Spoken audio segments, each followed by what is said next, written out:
जय हिंद दोस्तों, हमारे यूट्यूब चैनल भर्ती विद प्रेम में आपका स्वागत है। जैसा कि होम गार्ड वालों का कल से एग्ज़ाम स्टार्ट है, तो एग्ज़ाम में जाने से पहले मैं 2-3 बातें बता दे रहा हूँ, जिनको अगर ध्यान रखोगे तो 10 से 15 क्वेश्चन आराम से प्लस कर जाओगे।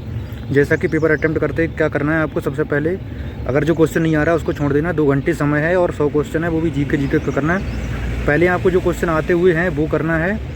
और इसके अलावा दूसरा पॉइंट क्या है, दूसरा ये है कि जब पेपर अटेम्प्ट करोगे, अगर पहली बार में ही माइंड जिस क्वेश्चन को अगर क्लिक कर दे तो उस पर हल्का सा टिक लगा लेना। अगर उसमें कंफर्म नहीं हो तो उसी को लगा देना। जो पहली बार अगर माइंड क्लिक करता है तो उसका होने का बहुत ज़्यादा चांस रहता है।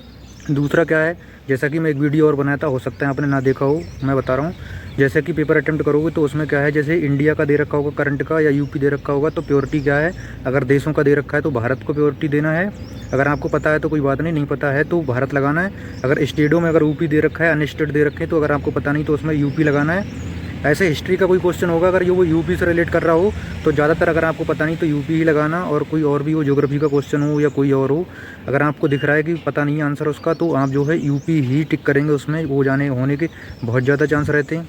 इसके अलावा हम लोग बात करते हैं, जैसे कि आंसर होता है तो बहुत बड़ा आंसर दे रखा होता है, तो वो जो बहुत बड़ा आंसर दे रखा होता है, आंसर वही होता है, उसके होने के बहुत ज़्यादा चांस रहते हैं। क्योंकि उसको क्या होता है कि क्लियर करने के चक्कर में आंसर थोड़ा बड़ा हो जाता है, तो वही ज़्यादा आंसर रहता है। 90% यही चांस है।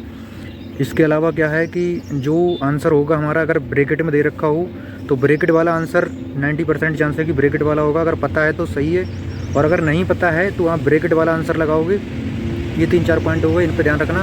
और स्पोर्ट का कोई क्वेश्चन आएगा तो स्पोर्ट में क्या करना, या तो भारत विजेता रहा होगा या तो भारत उपविजेता रहा होगा। और कोई अगर इवेंट आएगा तो इवेंट भी इंडिया में हुआ होगा, तभी क्वेश्चन आएगा, ज़्यादातर बनने का चांस रहता है। यही मेन बातें हैं। अगर इनको आप ध्यान दोगे तो औरों से 10-15 क्वेश्चन कर जाओगे बेहतर। क्योंकि पेपर तैयारी करना एक अलग कला है और पेपर अटेम्प्ट करना एक कला है। जिसको पेपर अटेम्प्ट करने की अगर कला है तो वो बहुत बेहतर कर जाता है। बाकी की आप सबको शुभकामनाएं, अच्छे से पेपर देना, नो टेंशन रहो। जिनका भी कोई और एग्ज़ाम है नहीं है, ज़्यादातर मेरे हिसाब से तो ज़्यादा एज वाले बंदे ही होंगे। आप लोगों को क्या करना है, कल मेरे भाई का भी फर्स्ट शिफ्ट में पेपर है, इसके बाद एक वीडियो बनाऊंगा 12-1 बजे के टाइम, जिसमें कि मैं मोटा बता दूंगा, क्योंकि एनालिसिस करना तो मना है।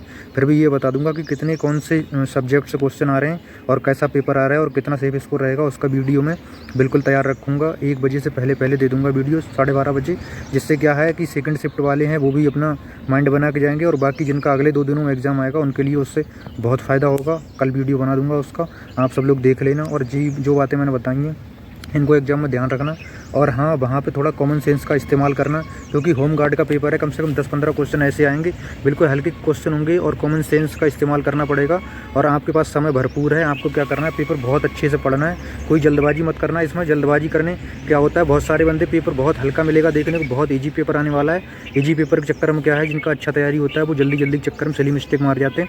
आपको क्या करना है, आराम से पेपर पढ़ना है और बड़े तसल्ली से करना है। और गोले अच्छे से भरने हैं। सबसे पहले रोल नंबर वगैरह है वो सब अच्छे से भर देना है। और बाकी की जो डॉक्यूमेंट्स उसमें बताया, जैसे कि आधार कार्ड लेकर जाना है, फ़ोटो लेकर जाना है, और जिस तरह से गाइडलाइंस उसमें दे रखी हैं उसी तरह से आप लोग जाना है। उम्मीद है कि बेहतर करोगे। और कोई डाउट है तो कमेंट करें। बाकी की एनालिसिस का वीडियो बना दूंगा मैं। क्लियर तो नहीं बताऊंगा कौन सा क्वेश्चन आया, मगर ये बता दूंगा कि किन सब्जेक्ट से कितने क्वेश्चन आ रहे हैं और कैसे क्वेश्चन आ रहे हैं। जय हिंद।